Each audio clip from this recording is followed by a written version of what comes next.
Live from our 7 Tasmania studios, your nightly news with Louise Hobart begins now. A small group of birds which survived a shocking wipeout in southern Tasmania are now in the care of wildlife warriors. More than 80 of the silver gulls had to be euthanised, with experts deeming it one of the worst cullings they've seen. A popular seaside visitor fighting for life as vets assess the extent of injuries. Interesting. These birds have a lifespan of over 30 years potentially.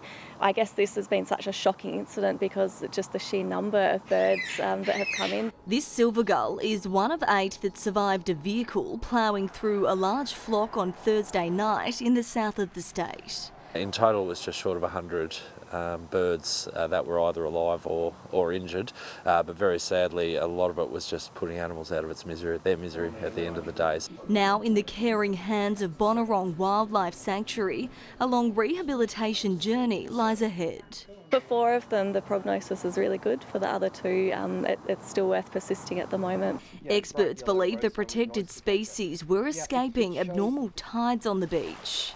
That's basically pushed the birds onto the road surface. They would normally be roosting on the beach. The high tide means there's no roost there, and unfortunately they've been hit by a car. More than 10 wildlife volunteers responded to the incident here on South Arm Road to find a horrific scene on arrival following multiple distress calls from the local community. Try and get as many off the road as possible first of all, and then of course it's searching in the dark for injured ones, which is a fair old challenge. Concerningly, similar reports of smaller death events have since been raised. Yeah, discussions with Bonarong and other people have suggested this is not the first time something like this has happened in the area, but it's certainly by far the worst we've ever had. Solutions are now being put forward to ensure the birds aren't in harm's way. Unfortunately, it's the position of the road that's more the issue in this case, and hopefully something we can learn from, maybe having some jetties for roost spots or something. Grace Evans, 7 Tasmania News. Tasmania's Ukrainian community has paid tribute to the Geeveston man killed in the war with Russia last week. The group held a vigil on Parliament lawns in memory of him as part of their weekly rally. Locals remembering the 47-year-old as a person who supported their cause by joining protests earlier this year. The person who actually stood with us here before, we commemorate him here today. And with all our sadness. Yesterday marked 100 days since the conflict began. Tasmania has recorded its latest COVID death, the woman in her 60s passing away in the state's south. 575 new cases were recorded across the state overnight. 18 people are being treated for the virus in hospital. The longest running show in the Southern Hemisphere is still pulling a crowd. Bringing in one of its best turnouts to date, the Campbelltown show featured dashing dashhounds and fleece for everyone. Sheep shearing show bags and shining smiles, a sign the Campbelltown show is in town. Whizzing into its 184th year, Tasmania's premier agricultural event has marked another successful season. It's a massive day. I think we nearly have a record crowd. We've been blessed with the weather, which certainly helps. Following a tough 2 years throughout the pandemic, show organisers are overjoyed to be running as normal, with plenty on offer for a fun family day out. Oh gosh, we've got everything. I mean, there's sausage dogs, there's Smithfields, wood chopping, a record fleece display with over 200 fleeces. It's probably one of the best shows we've ever had. Celebrating history and community, there's something for everyone. I think it's a good place to come here, learn about all the sheep, and particularly one of my friends here showing his sheep, and it's a fun place to be. I liked how they're doing trick riding and lots of horse stuff, and I liked how we got to see the sheep and the knocking down wood stuff, so it was really fun. That chopping down wood stuff was a crowd favourite, with this father and son duo taking out the monstrous 600mm standing block title. To still compete with him and to win with him, it's a pretty good feeling. It's not the first one we've won. It's, it's sort of our forte. A chip off the old block, Daniel is the defending champion, following in his father's formidable tree-felling footsteps. Family and community is a key component of the Campbelltown Show's longevity, having endured wars, industry collapse and pandemics. Following this year's success, we're set to celebrate its 185th anniversary in 2023. McKenna Bailey, 7 Tasmania News. A different type of water sport hit the Tamar today. Dragon boat racing glided through the brisk conditions as the North Esk Club aims to reinvigorate the ancient sport. They really got stuck into their paddling, and we were getting up to 14.5 kilometres an hour just through 20 or 30 strokes, which is great. Traditional Chinese dragon boating is considered one of the fastest growing water sports in the world, with Tasmania punching above its weight. The club's hoping to create enough interest to put together a men's team to compete at the Pan-Pacific Masters Games in November. And back home, the state government has announced $8.9 million in funding will go towards the expansion of Thine House.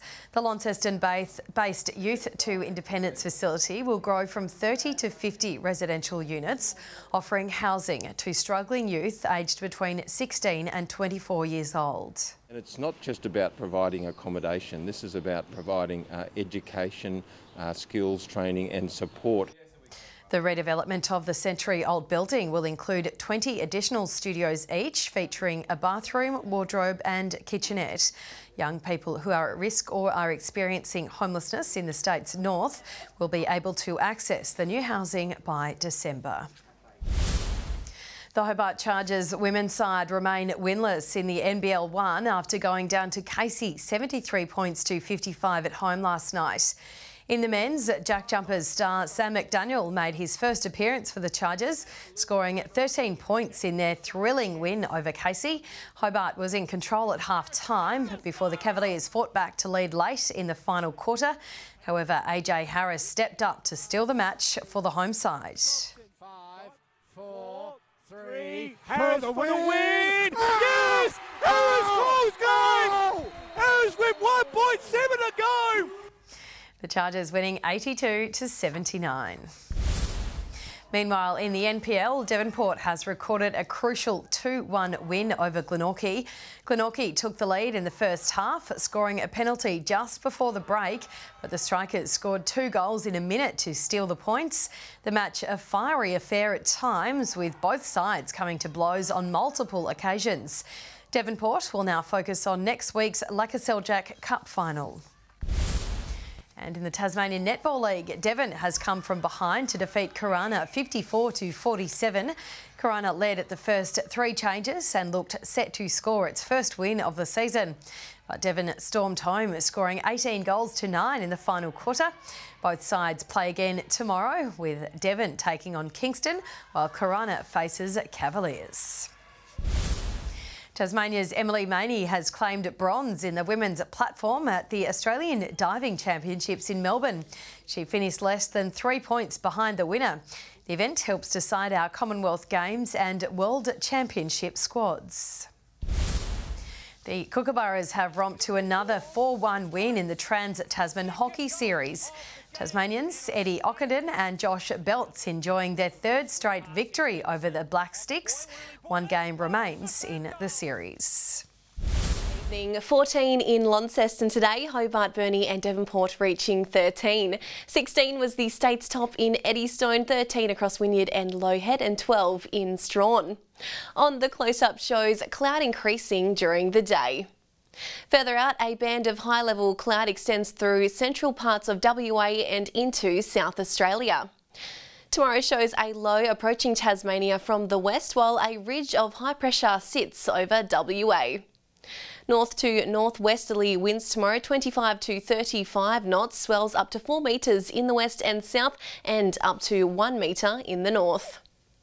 There is a severe weather warning for damaging winds across King Island, Furneaux Islands, northeast, northwest and central north areas across the state.